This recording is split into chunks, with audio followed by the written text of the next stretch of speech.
Trump is a big-hearted, caring man who works 20 hours a day, 7 days a week to deliver for the American people. So I imagine if I were to randomly turn on the camera at Mar-a-Lago, where Trump was on the very night that the poorest of American people lost their food benefits. I just want to say this to Trump's defenders.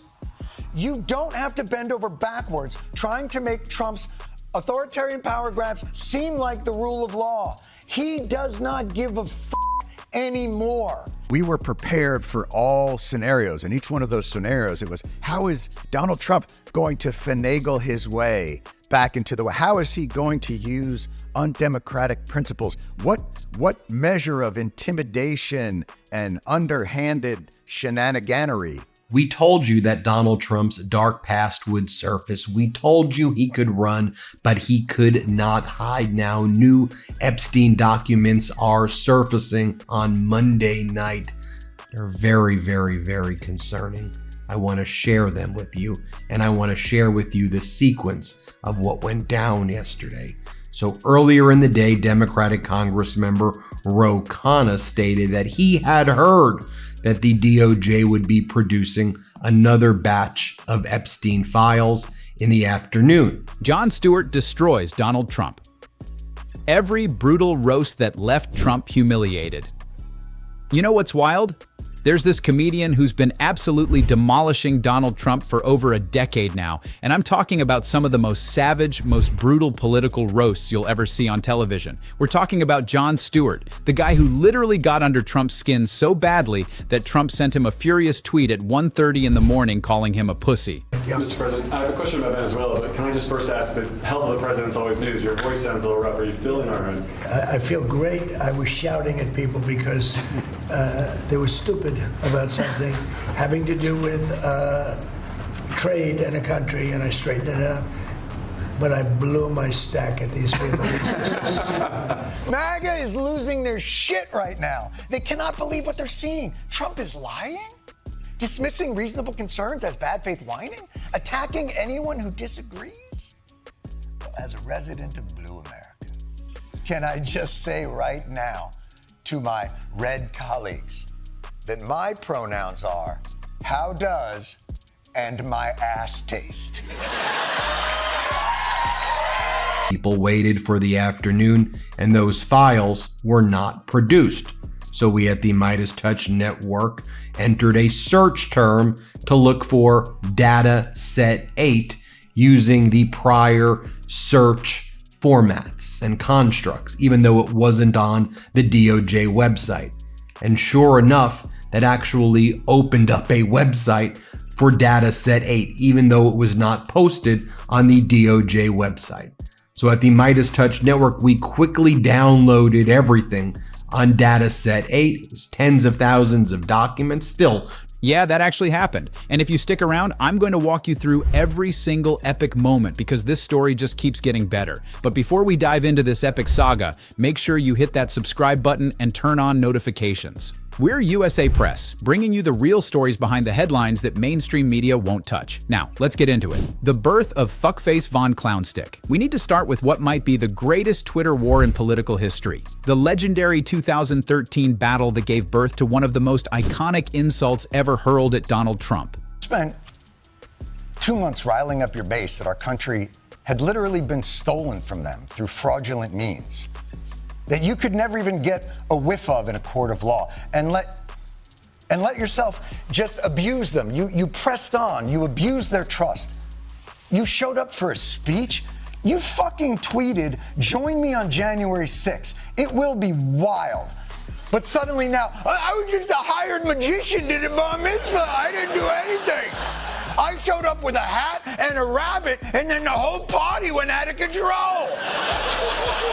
Nowhere near the complete file that constitutes the Epstein files, but there were tens of thousands of records. We downloaded them and we started going through them document by document.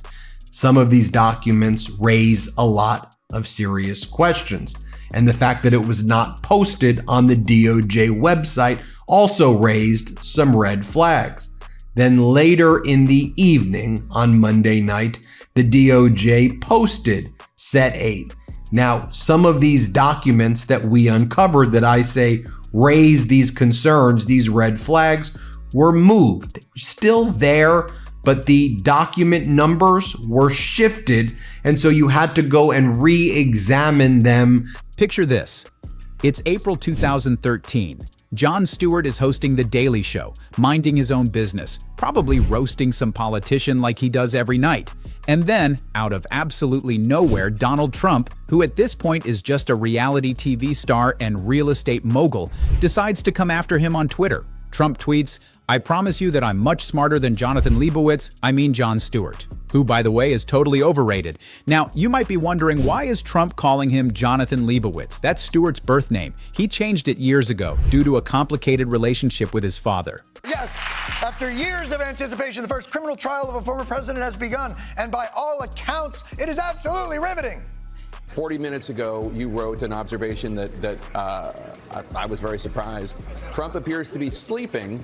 His head keeps dropping down and his mouth goes slack. Tell us about that. Well, Jake, he appeared to be asleep.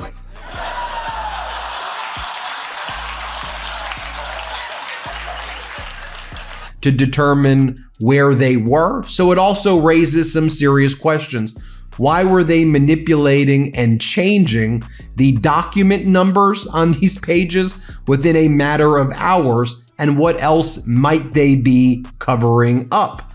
So here's one of the messages that we uncovered. Let me read it to you. In dataset 8 of the Epstein files release, which was briefly posted on the Justice Department's website yesterday, there is a letter alleging to be sent from Jeffrey Epstein to convicted sex offender Larry Nassar. Trump knew exactly what he was doing. He was trying to point out that Stewart is Jewish, using this classic anti-Semitic dog whistle. And Trump didn't stop there. He doubled down, tweeting, "If Jon Stewart is so above it all and legit, why did he change his name from Jonathan Leibowitz? He should be proud of his heritage." Then, Jon Stewart is a total phony. He should cherish his past, not run from it. Stewart later recounted this moment at a Stand Up for Heroes benefit, saying, "So I start to think to myself, oh, I think this guy is trying to let people know I'm a Jew. And I think to myself, doesn't my face do that?" We would see images that reflect Trump's concern and dedication. Is that correct? You know what? In fact, let's turn on that camera. Yeah! Yeah! That's what he was doing this weekend. He wasn't working for the American people. That was just some Hollywood Babylon shit. That once and for all shows that Donald Trump doesn't give a about even looking like he gives a Larry Nassar, you know who that was? The American convicted serial sex offender, former family medicine physician. He was the team doctor of the United States Women's National Gymnastics team and a physician at Michigan State University, where he sexually assaulted hundreds, potentially thousands of young girls. So in the Epstein files, in dataset 8, which was briefly posted and then posted later in the night with different Bates numbers, document numbers, there's this letter, which was postmarked just days after Epstein died. Honestly, where have you seen this face other than a poster for Yentl? So how did Stewart respond to this bizarre attack? He went on The Daily Show and dropped this absolute bomb. Did you know Donald Trump's birth name is Fuckface Von Clownstick? That's all over Twitter, I hope. And just like that, a legend was born. Twitter absolutely exploded with people calling Trump Fuckface Von Clownstick. And Trump? Oh man, Trump lost his mind. He started tweeting frantically. Amazing how the haters and losers keep tweeting the name Fuckface Von Clownstick like they are so original and like no one else is doing it. The Trump that you're just experiencing now, to your deep disappointment and dismay, is the dude we've been dealing with the whole time. You just didn't realize it because he's been nice to you. Like when you've had a terrible tragedy. My administration's doing everything in its power to help Texas. We gave them all the money, all the help that they can possibly use. We've given them max. We've maxed out, and we'll continue to max out. Whatever you need, Daddy's here. Because you're the child he wanted. But we're Eric. Dear LN, Ellen Larry Nasser. Dear Ellen, as you know by now, I have taken the short route home. Good luck. We shared one thing, our love and caring for young ladies at the hope they'd reach their full potential. Our president shares our love of young, nubile girls. When a young beauty walked by, he loved to, quote, grab snatch, whereas we ended up snatching grub in the mess halls of the system. Life is unfair. Yours, J. Epstein. Then he tried to claim Stewart stole the name. What's funny about the name Fuckface Von Clownstick? It was not coined by John Lebowitz. He stole it from some moron on Twitter. The Daily Show's official account delivered the final blow. We seem to have hit a Fuckface Von Nervestick. And here's the best part. 4 days of radio silence go by, and then at 1:30 in the morning on a Saturday, Donald Trump sends this tweet, "Little Jon Stewart is a pussy. He would be hopeless in a debate with me." Stewart later said he took great pride in getting Trump so angry that the future president was up at 1:30 a.m. rage tweeting about him. Let's begin tonight with a young man by the name of Donald Aloysius Trump. As you know, this young man has been embroiled in the Jeffrey Epstein sex trafficking scandal and did what anybody who is innocent when facing an accusation of this type, did what anybody who was innocent would do. He fled the country. He fled the country, taking a jaunt. You analyze it, was returned to sender. Reporting indicates that Epstein sent a letter to Nasser from prison before his alleged suicide. The contents of that letter was never revealed. Additional documents show that the letter was submitted for handwriting analysis within the FBI, though it's unclear if investigators ever reached a conclusion on whether or not this letter was definitively written by Jeffrey Epstein. So these images had the document numbers, or we call them Bates numbers, EFTA 36086, 36085, and then there were the various forensic analysis documents. That's how you know you've won. 2015. The timing that changed everything. Fast forward to June 2015, Donald Trump rides down his golden escalator at Trump Tower to announce he's running for president. And Jon Stewart? Stewart is absolutely thrilled. Why? Because he's about to leave The Daily Show in August, and Trump just gave him the best going-away present ever. On The Daily Show, Stewart called Trump's escalator Stair Force 1. He referred to Trump as America's ID and said, "Thank you, Donald Trump, for making my last 6 weeks my best 6 weeks. He is putting me in some kind of comedy hospice." Imagine committing so many crimes, you get bored at your own trial.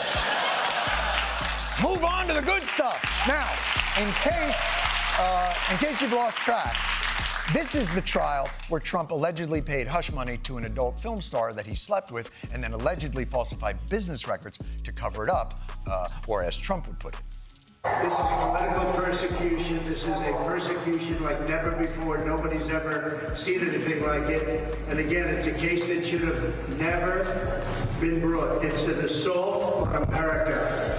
And that's why I'm very proud to be here. Well, it's true. Trump is always very proud to be part of any assault on America.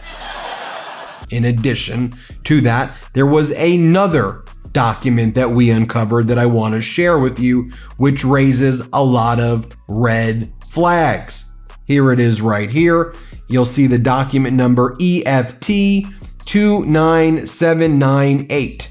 Subject, Epstein flight records, dated January 8th, 2020. Let me read it to you. And by the way, this is a letter sent by Assistant United States Attorneys. So these are federal prosecutors from the Southern District of New York. They were the ones who would have been prosecuting Epstein. When covering Hillary Clinton's campaign announcement, Stewart joked that her speech was dragging, saying, "Pick up the pace. There's a crazy person running for president." But here's the twist that nobody saw coming. Stewart left The Daily Show on August 6th, 2015, right as Trump's campaign was heating up. And you know what? There's actually a 2018 academic study that suggested Stewart's departure may have had a 1.1% effect on voter turnout that could have been decisive in the narrow 2016 election. He's saying it straight up. Trump is saying, the people like dictators. Trump is saying, I hate my opponents and I want them punished. And Trump is saying, I'll use all the levers of government at my disposal to accomplish that goal. So you can get on board with that and say, I'm with that. Or you can join the rest of us and fight like hell for this constitutional republic. Before he died by alleged suicide, and they were the ones who successfully prosecuted Ghislaine Maxwell. Maureen Comey was the successful prosecutor who Donald Trump fired a few months ago. But here's one of the internal emails relating to Epstein flight records from those Southern District of New York prosecutors. Let me read it. For your situational awareness, wanted to let you know that the flight records we received yesterday reflect that Donald Trump traveled on Epstein's private jet many more times than previously has been reported or that we were aware of, including during the period we would expect to charge in a Maxwell case. Jon Stewart not being on TV might have actually helped Trump win. If you're finding this breakdown valuable, hit that like button. It really helps us bring you more content like this. The 2024 return. Stewart is back with a vengeance. After years away, Jon Stewart returned to The Daily Show in February 2024 to host every Monday through the election. And let me tell you, he came back sharper than ever. His very first episode back, Stewart announced Indecision 2024, electile dysfunction, and went after both Trump and Biden. To bonny old Scotland. That's probably not the right accent. To leave his troubles in the United States behind and finally gain an ocean's distance between himself and the Epstein scandal and focus on his new trade deal with the EU. I'm sorry, yes, you there, from the Inverness Castle Times. Mr. President, was part of the rush to get this deal done to knock the Jeffrey Epstein story out? Oh, you got to be kidding with that.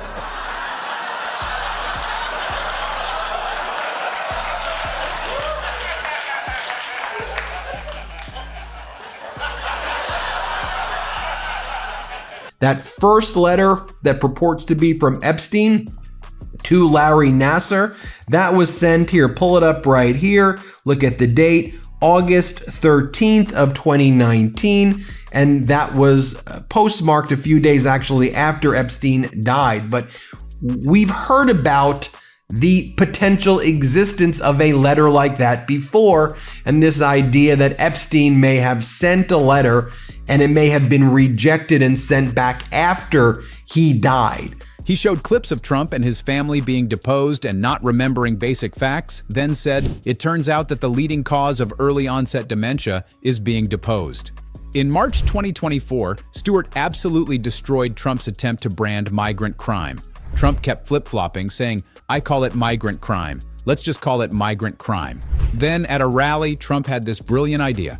We'll call it buy grant. Let's call it buy grant Biden crime. Oh, that's good, smart. Stewart's response? I'm not completely sold on buy grant. It really just sounds like a migrant who is open to crossing either border. Whenever he is cornered and forced to face even the smallest of consequences for his own mendacity and scheming, he reverts to the greatest refuge of scoundrels. As Shaggy would say, it wasn't me. Let me tell you something.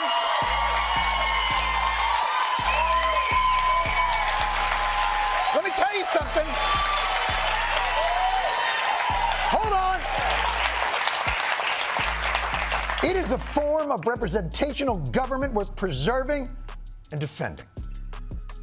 And as the great Winston Churchill once said, we shall never surrender! Now, the Associated Press actually did public records requests back in 2023 to the Bureau of Prison. They found emails that reference that letter, but they never were able to uncover the actual letter. Just emails back and forth that reference the Epstein-Nassar letter. So this was an article from June 2nd, 2023. Prison documents reveal Jeffrey Epstein tried to reach out to Larry Nassar, gymnastics coach convicted of sexual abuse. He extended his contract through the end of 2025, which means every Monday night, millions of people are tuning in to watch him expose Trump's latest lies and failures. Trump can't escape it. He can't bully Stewart into silence. All he can do is send angry tweets at 1:30 in the morning while Stewart laughs all the way to the Comedy Central studio. This has been USA Press bringing you the real story. If you found this valuable, smash that like button, drop a comment with your favorite Jon Stewart moment, and subscribe for more political analysis that cuts through the noise. We'll see you in the next one.